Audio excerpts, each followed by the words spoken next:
Hey guys, how's it going? My name is Kim and welcome back to Uncommonkim.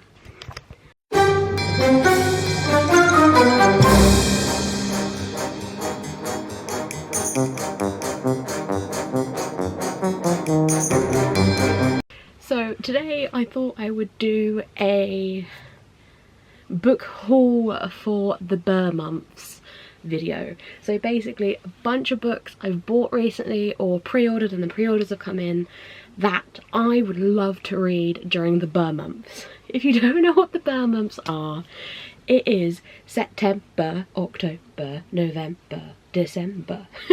If that makes sense.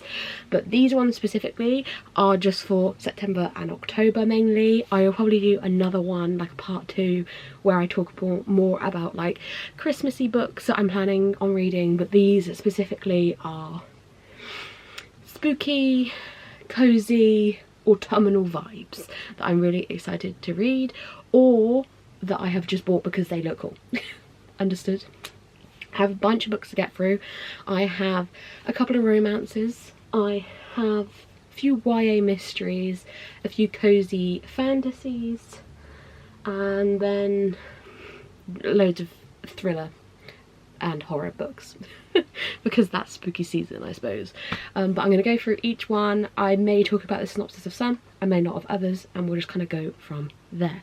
So starting with The Spell Shop by Sarah Beth Durst. This I literally bought because the cover is absolutely stunning. It's like gives me really cute cozy vibes. I have no idea what this is about. A heartwarming cozy fantasy about stolen spell books, starting over and finding love in the unlikeliest of places. So I feel like this is going to have really cute kind of witchy vibes, which kind of get me in the mood for the spooky season. I haven't actually heard many people talk about this yet, but going off of the reviews on it, so far so good. Also Catherine Arden has blurred this, as well as Rebecca Thorne, who wrote Can't Spell Treason Without Tea. So can he complain? But I'm really super excited to read this one, and it just looks really cozy. Plus there's a cat, and the cat has wings, so that just seems like an all-time cozy vibe. So I can't wait to read this one. Where should I put it when I finished? Here. There. Next we have Home is Where the Bodies Are by Genevieve Rose. I saw Steph from Steph Love Reads this, and I saw her buy this cover specifically, so I asked her where she got it, because it looks like a VHS tape, and for me that's a vibe. Also, yes, the cover was a big reason I bought this, but Lisa Jewell blurbed it. If you don't know, love Lisa Jewell. And then on the back we've got Colleen Hoover, Peter Swanson, Ashley Winstead and Stacey Willingham. So we have a lot of good big authors that have blurbed this, so I'm like, well, it must be good. It's also not massive, which is always great. So after their mother passes, 3 estranged siblings reunite to sort out her estate. Beth, the eldest, never left home. She stayed with her mum, caring for her until the very end. Nicole, the middle child, has been kept at arm's length due to her ongoing battle with serious drug addiction. And Michael, the youngest, lives out of state, hasn't been back to their small Wisconsin town since her father ran out on them 7 years before. Beth, Nicole and Michael must now decide whether to leave the past in the past or uncover the dark secrets their mother took to her grave. So yeah, it just sounds like a nice, quirky, thrillery mystery, which I'm always in the mood for. So hopefully I will get to this maybe September, maybe more October for peak spooky season, but either which way, very excited to read this one. Then we have I Was a Teenage Slasher by Stephen Graham Jones. So this would be my first ever Stephen Graham Jones. I do own a few of his other books, so hopefully if I enjoy this one I can jump into those as well. This is another one that I've seen kind of popping up a lot. I know that it was a Literally Dead book club pick that unfortunately I just didn't get to in time, but I'm still hoping to read this and then go back and watch the live show. Haven't really heard whether people are enjoying it or not. I think it's a hit or miss, I believe. So synopsis being, it's the summer before senior year for best friends Tolly Driver and Amber Dennison. They're not in the marching band, they're not in the FFA, they don't really count. Amber's the only native student in town, and Tolly's the only on the radar due to his father's recent death. This is all about to change. Bodies are going to be dropping fast in this small West Texas town for a few unbearable hot days that will resonate through the decades and even get made into a TV movie. Tolly and Amber will be famous, notorious even. Finally, everyone will know their names. This is Stephen Graham Jones x-raying the slasher genre, interrogating its motivations over the shoulder and in the voice of the killer itself. From a town he did some growing up in a year he was also 17. Wow, that sounds actually really interesting. I'm really intrigued by this now.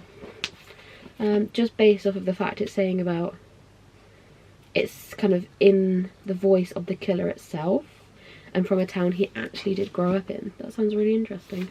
Really excited to read this one. So yeah, hopefully it'll be a good time. I do need to look into what other people's thoughts are, but I think I'll do that after I read it, because I don't want it to affect my thoughts on the book, if that makes sense.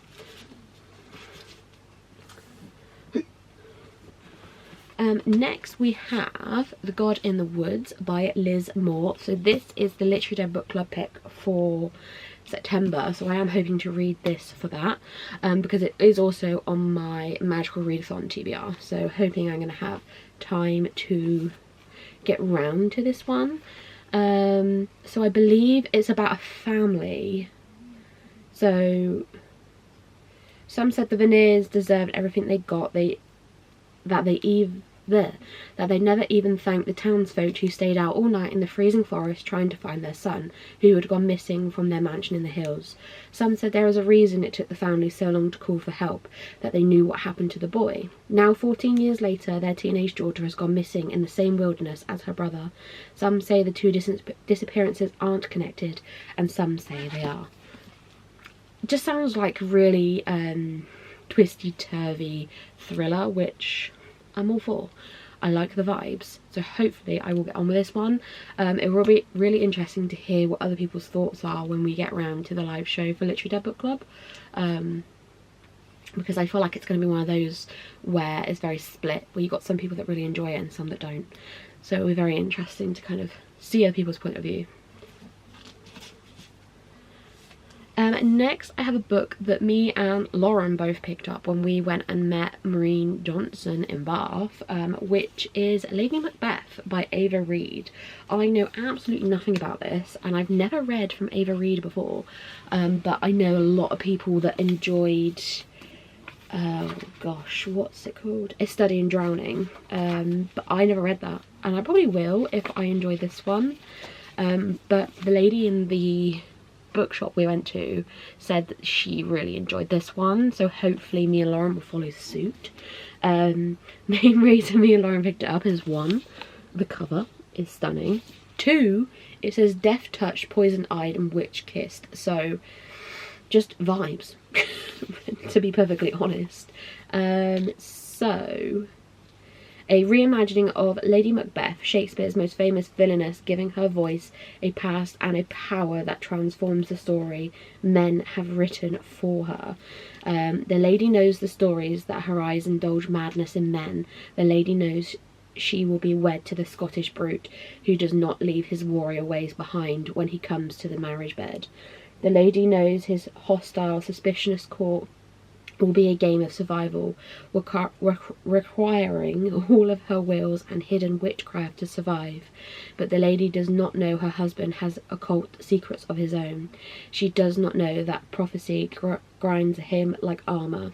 She does not know that her magic is greater and more dangerous, and that it will threaten the order of the world. She does not know this yet, but she will.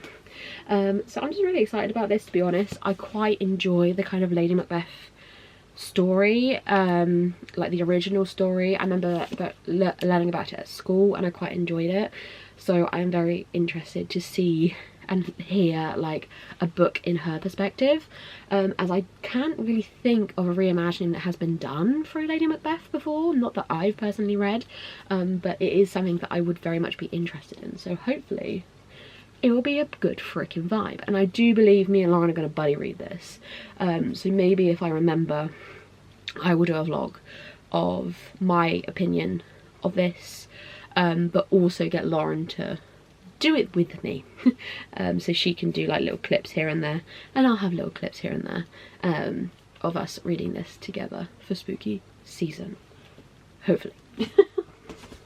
No guarantees, kids. Another book that is on my TBR for September is The Undertaking of Heart and Mercy by Megan Bannon.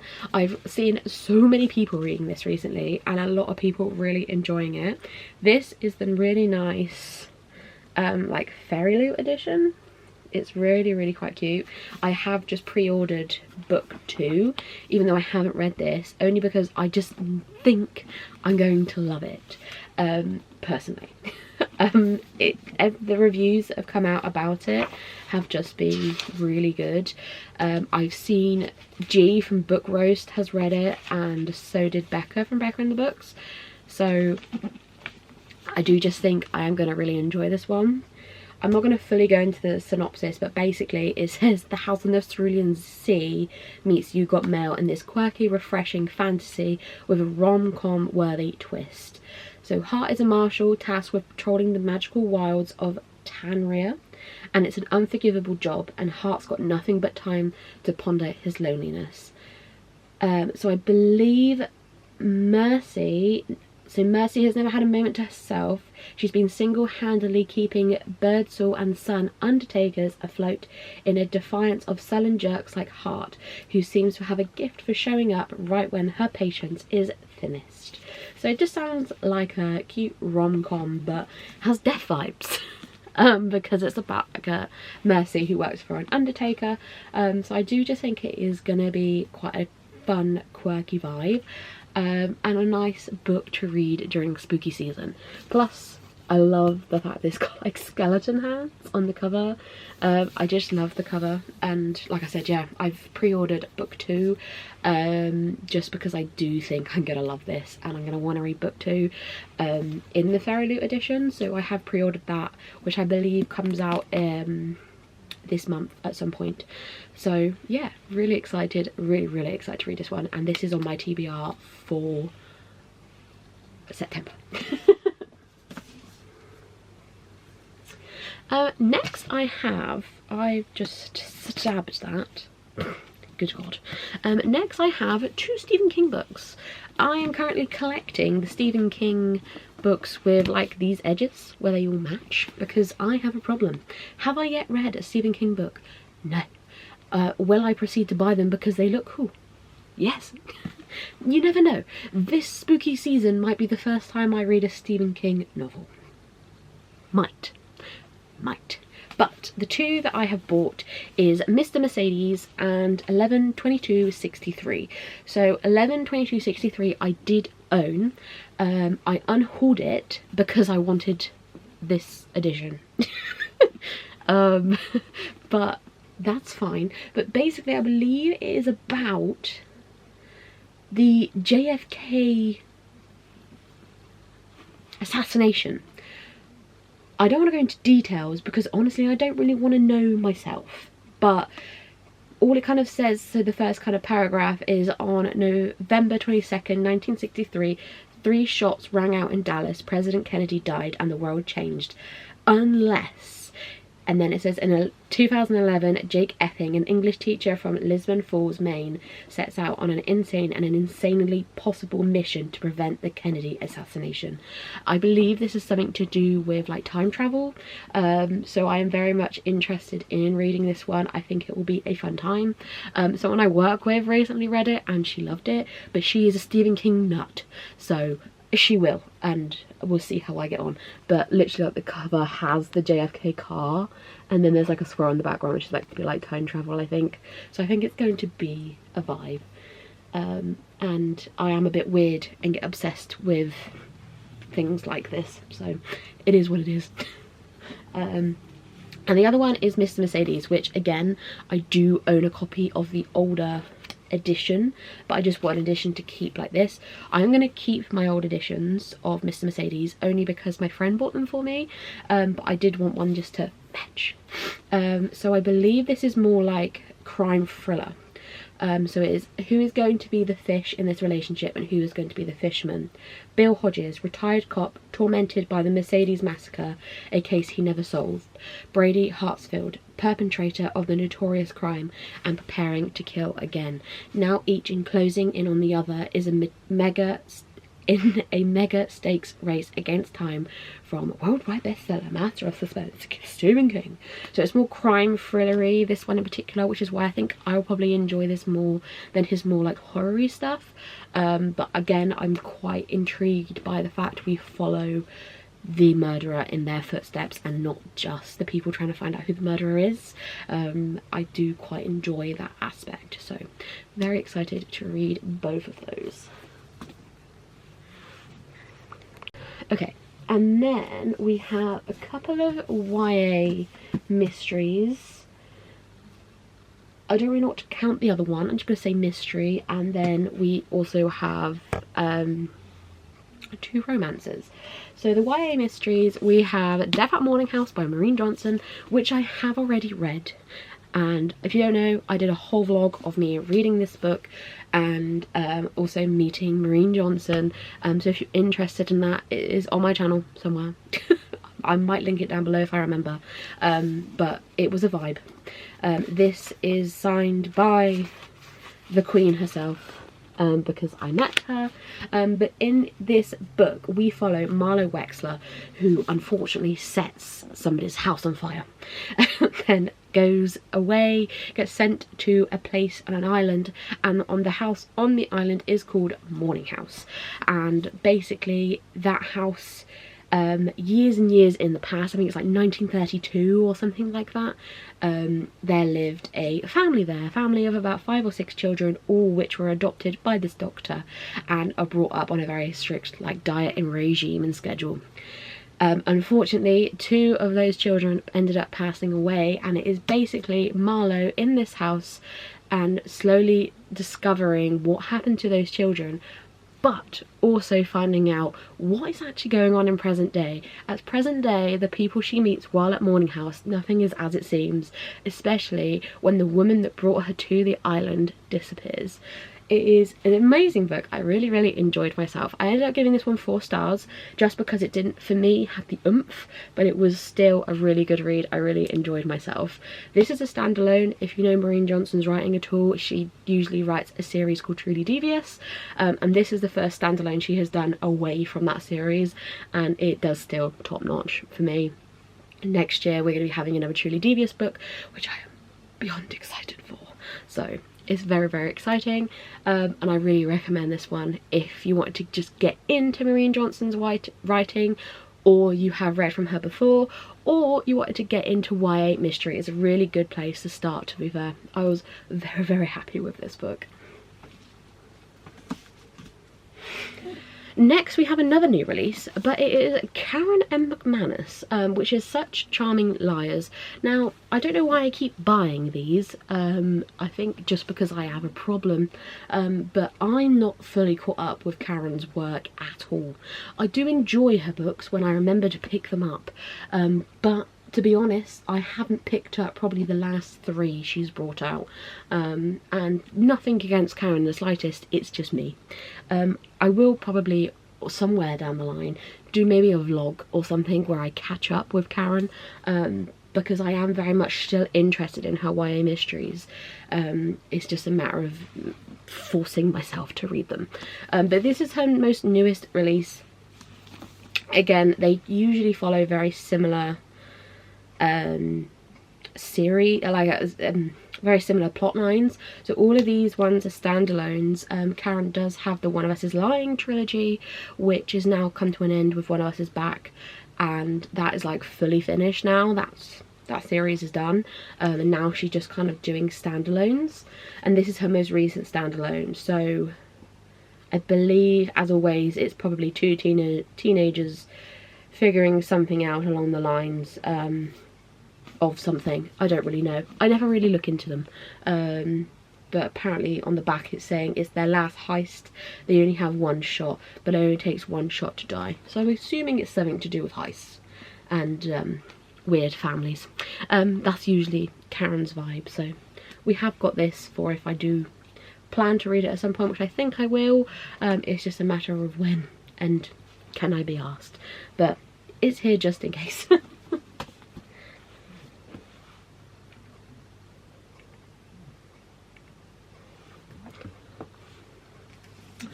Next we have the mystery that I don't really know what to count it as, but it's The Examiner by Janice Hallett. So this is Janice Hallett's newest release. It is signed, apparently. I didn't even realise. So I believe it's very similar to Janice Hallett's other books. We follow a very similar format, which is not like your normal book. So we have emails, we have newspapers, we have text messages, phone calls, interviews, full of mixed media. Nothing is a plain normal chapter. Everything is something else. So you find out things that are happening through CCTV or text messages or whatever. Like, nothing is normal, if that makes sense. So this one, we are at a university. So the mature students of Royal Hastings University's new art course have been in trouble from day one. From acclaimed artist Alison, who seems oddly overqualified, to hapless Patrick, who can barely operate design software, and city boy Cameron, who blusters his way through assignments. Not to mention Jem, who's a gifted young sculptor, but cross her at your peril. The long year course is blighted by students setting fire to one another's artwork, a rumoured extra material affair, and a disastrous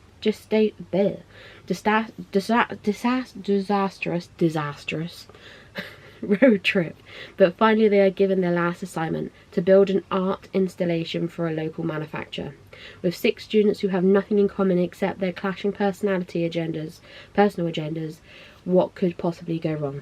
The answer is murder. When the external examiner arrives to assess the student's coursework, he becomes convinced that a student was killed on the course and that the others covered it up. But is he right? Only a close examination of the evidence will reveal the truth. Your time starts now. So I do find with Janice Hallett's books, the whole point of it is that they basically give you the evidence throughout, and it's your job as the reader to figure out if you can solve the crime before they do for you at the end. And I do really love this style of writing. I have read The Appeal by Janice Hallett, and I read The Christmas Appeal by Janice Hallett. I haven't yet read her other two, which is The Typhid Code and The Obligation of Angels or something like that. But apparently those two are better of the two. I did enjoy The Appeal, but I didn't love The Appeal. But I have been told that the other two books typically are better. So hopefully I will get to this one soon as well. I have a whole plan. I'm not going to tell you what my plan is, that involves all 3 of Janice Hallett's newer books that I haven't read. Obviously not going to tell you what they are, but I have a whole plan. Don't panic. And the last 2 books I'm going to do together. So first we have The Pumpkin Spice Cafe by Laurie Gilmore, which is the really cute TikTok shop edition that they did, where it has like foiling on the cover and then has these disgustingly beautiful sprayed edges with pumpkins, and then also has artwork in the inside and the shop like stenciled into the hardcover as well, which is stunning. I read The Pumpkin Spice Cafe last year when it was like really hyped, and I freaking loved it. Cannot fault it in the slightest. So when Jenny's aunt gifts her the beloved Pumpkin Spice Cafe in the small town of Dream Harbour, Jeannie jumps at the chance for a fresh start away from her very dull desk job. Logan is a local farmer who avoids Dream Harbour gossip at all costs, but Jeannie's arrival disrupts Logan's routine, and he wants nothing to do with the irritably beat up new girl, except that he finds himself inexplicably drawn to her.